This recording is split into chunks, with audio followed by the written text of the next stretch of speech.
say this. I don't know how you felt about it, but President Trump called them evil losers. And I just thought, I didn't feel that that was presidential enough to respond to this. It's typical of the way he talks. But, you know, again, hearkening back to President Obama, who talked about the victims and didn't talk about the bomber necessarily, bombers, but talked about the victims and talked about how we as a society have to come together. Yeah, I was expecting something like that. Everybody kvetched and said, you know, he wasn't strong enough. You know, it's like you can't win. You know, you can't win.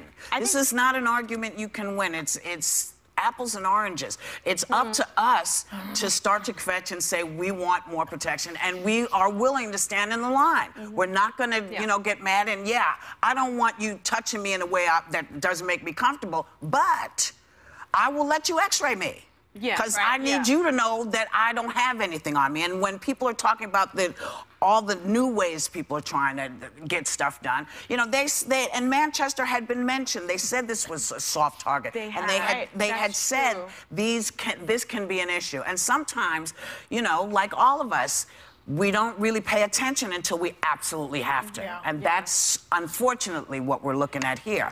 Trump also, just to say, Trump also said, I understand that you didn't like that choice of words. For me, it wasn't aggressive enough, but then I read further. He said, dozens of innocent people, beautiful young children, savagely murdered in this heinous attack upon humanity, called for crushing the hateful ideology. There were other things that he said that I felt. That for him.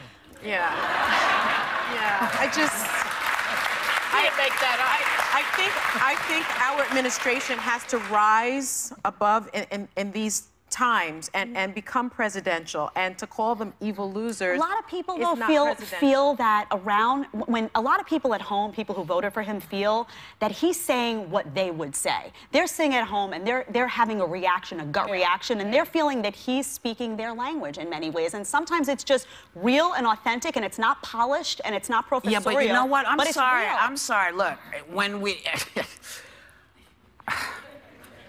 you know, people got very angry because Obama was too articulate for them. You know, they found him overeducated. It's like, look, I want my president to be one step above. I want him to be a step, or her, to be one step above. And I don't want them talking like I would talk. You don't want to hear a president saying the stuff I would say. You know what I mean? I might sign up for that. No, because when it comes down to it, if you're the president, if you're the president of a country, you have to speak for that country. There's a certain and there's you know. But, no, I agree. I personally feel that way, but I do also understand the point of people feeling like they like the fact that he just says what's on his mind sometimes, and sometimes that means using a choice of words that's not. Well, you know, it's some do.